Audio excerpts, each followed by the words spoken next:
Morning friends, GST platform के YouTube channel में आप सभी का स्वागत है। जी हाँ फ्रेंड्स, 1 फरवरी 2021 को यूनियन बजट जो है वो आने वाला है और इसके अंदर काफी सारी एक्सपेक्टेशंस जो हैं इस बार टैक्स पेयर्स को और प्रोफेशनल्स को हैं कि रिलीफ जो है वो दी जाएगी। तो कौन से ऐसे एक्सपेक्टेशंस हैं जो कि लगता है कि इस बार हो सकता है बजट में आ जाए। तो इसके अंदर आपको जीएसटी में सबसे पहला रिलीफ जो मिल सकता है वो मिल सकता है सेक्शन 16 के अंदर। और जो हमारी फरवरी महीने की टैक्स मैगजीन आएगी उसमें हमारी टीम पूरी कोशिश करेगी इस बार कि ये बजट का एडिशन जो है आपके लिए मैगजीन के रूप में दिया जाए। तो अगर आपने अभी तक सब्सक्रिप्शन नहीं लिया है तो सब्सक्रिप्शन लेने के लिए नंबर्स आपको स्क्रीन पे दिए गए हैं। इन नंबर्स पे कॉल करके आप मैगजीन सब्सक्राइब करा सकते हैं। लोअर रेट्स में अभी आपको मिल जाएंगी। आने वाले कुछ दिनों में ये प्राइसेस जो हैं वो इंक्रीज होने वाले हैं, तो आप इस मैगजीन का बेनिफिट ले सकते हैं लोअर प्राइसेस में। डिटेल्स के लिए आपको नंबर पे कॉल या व्हाट्सएप करना है। अब देखिए सेक्शन 16 के अंदर क्या चेंजेस हो सकते हैं, क्या रिकमेंडेशंस दी गई हैं। सबसे पहले मैं आपको बताऊं, सेक्शन 16 सब सेक्शन 4 के अंदर जो सबसे बड़ी दिक्कत आती है कि अगर आपने किसी एक फाइनेंशियल ईयर से रिलेटेड इनपुट टैक्स क्रेडिट नहीं क्लेम किया है अपनी जीएसटीआर 3B में, तो वो आप क्लेम कर सकते हैं सितंबर महीने की, यानी कि जिस महीने का या जिस फाइनेंशियल ईयर का वो इनवॉइस है उससे अगला जो फाइनेंशियल ईयर है उस फाइनेंशियल ईयर की सितंबर महीने की 3B की ड्यू डेट तक क्लेम करने का टाइम पीरियड दिया गया है। अब इस टाइम पीरियड को चेंज किया जा सकता है। टाइम पीरियड चेंज करके क्या होगा, टाइम पीरियड चेंज करके इसे 3B के साथ नहीं लिंक करते हुए एनुअल रिटर्न की डेट के साथ लिंक किया जा सकता है। जी हाँ फ्रेंड्स, लेट सपोज आपने 2021 का कोई आईटीसी लेना भूल गए, तो अब आप 2021 का इनपुट टैक्स क्रेडिट 2021 की जब जीएसटीआर 9 भरेंगे उस पीरियड तक क्लेम कर सकते हैं। ऐसा प्रावधान जो है वो किया जा सकता है, ऐसा रिकमेंडेशंस जो है वो दिया जाएगा।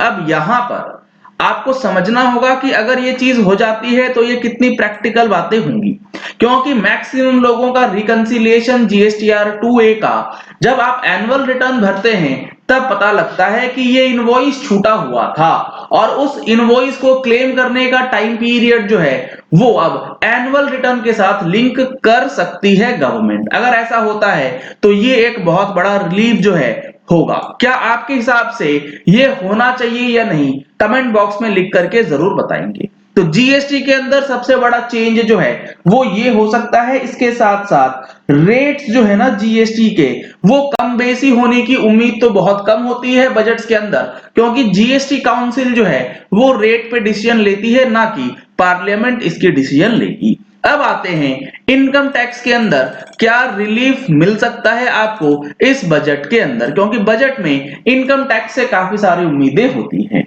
अब यहां पर सबसे पहले आता है सेक्शन 80C।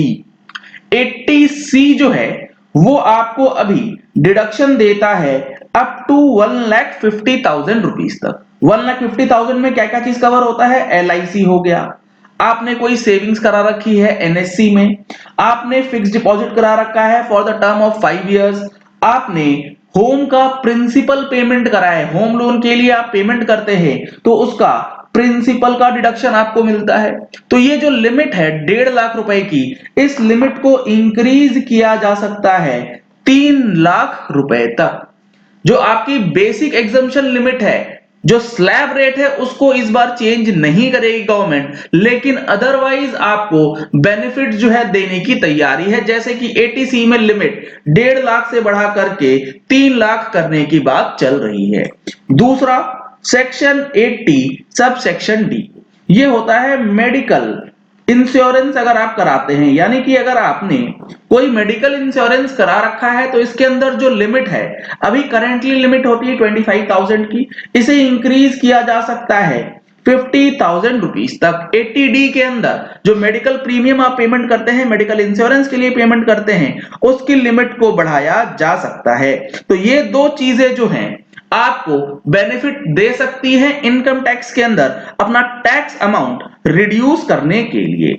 इसके साथ साथ जो 80G के अंदर डोनेशंस की बात आती है, इस डोनेशन के लिमिट को भी इंक्रीज किया जा सकता है। यहां पर 80G जो है वो CSR एक्टिविटीज और इंडिविजुअल डोनेशंस के लिए, दोनों ही चीजों के लिए यहां पर इंक्लूड किया जाएगा इन व्यू ऑफ पेंडेमिक, क्योंकि यहाँ पे सोशल वर्क काफी ज्यादा लोगों ने किया है इस पर्टिकुलर फाइनेंशियल ईयर में, तो उसको ध्यान में रखते हुए 80G के अंदर मेजर अमेंडमेंट जो हैं वो किए जा सकते हैं।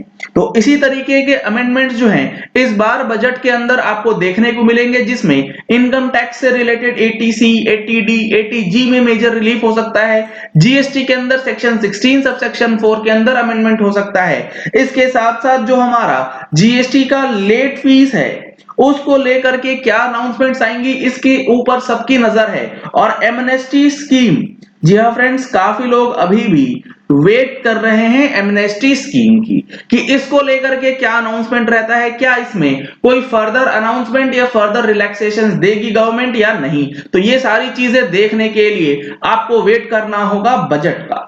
बजट आएगा 1 फरवरी 2021 को। अगर आपको बजट से रिलेटेड हर एक अपडेट चाहिए तो आप हमारे चैनल को सब्सक्राइब कर सकते हैं। नीचे आपको रेड कलर का सब्सक्राइब बटन दिया गया होगा, उसे प्रेस कर लीजिए, साथ में जो बेल आइकन है उसे प्रेस कर लीजिएगा। जैसे ही कोई नई इंफॉर्मेशन आए आप तक वो इंफॉर्मेशन जो है टाइमली मैनर पे पहुंच जाए। अगर आपने अभी तक फाइनेंशियल ईयर 19-20 से रिलेटेड एनुअल रिटर्न की जो ऑनलाइन ट्रेनिंग सेशन ऑर्गेनाइज करी गई है जीएसटी प्लेटफॉर्म की तरफ से 24 जनवरी 2021 को यानी कि संडे को दिन में 11 बजे से 2 बजे तक इसके लिए रजिस्ट्रेशन नहीं कराया है तो नंबर्स आपको स्क्रीन पे दिए गए हैं, इन नंबर्स पे कॉल करके आप रजिस्ट्रेशन करा सकते हैं और अपने आप को 9 और 9C के साथ फेमिलियर करा सकते हैं, क्योंकि 9-9C में काफी सारे चेंजेस इस बार किए गए हैं 19-20 के लिए। आपने अगर क्यूआरएमपी स्कीम से रिलेटेड जो हमारा सेशन लॉन्च किया गया है उसका बेनिफिट अभी तक नहीं लिया है तो उसका बेनिफिट ले सकते हैं। इसके लिए आपको हमारा मोबाइल एप्लीकेशन डाउनलोड करना है। मोबाइल एप्लीकेशन प्ले स्टोर पे अवेलेबल है, वीडियो के डिस्क्रिप्शन बॉक्स में इसका लिंक दिया गया है, वहां से जाकर के आप परचेज कर सकते हैं। इस कोर्स के अंदर आपको क्या सीखने को मिलेगा, तो इसके लिए आपको नंबर्स स्क्रीन पे दिए गए हैं, वहां पे कॉल कर सकते हैं या फिर डायरेक्टली आप एप्लीकेशन पे कंटेंट का डिटेल्स जो है वो भी चेक कर सकते हैं। Thank you and have a nice day.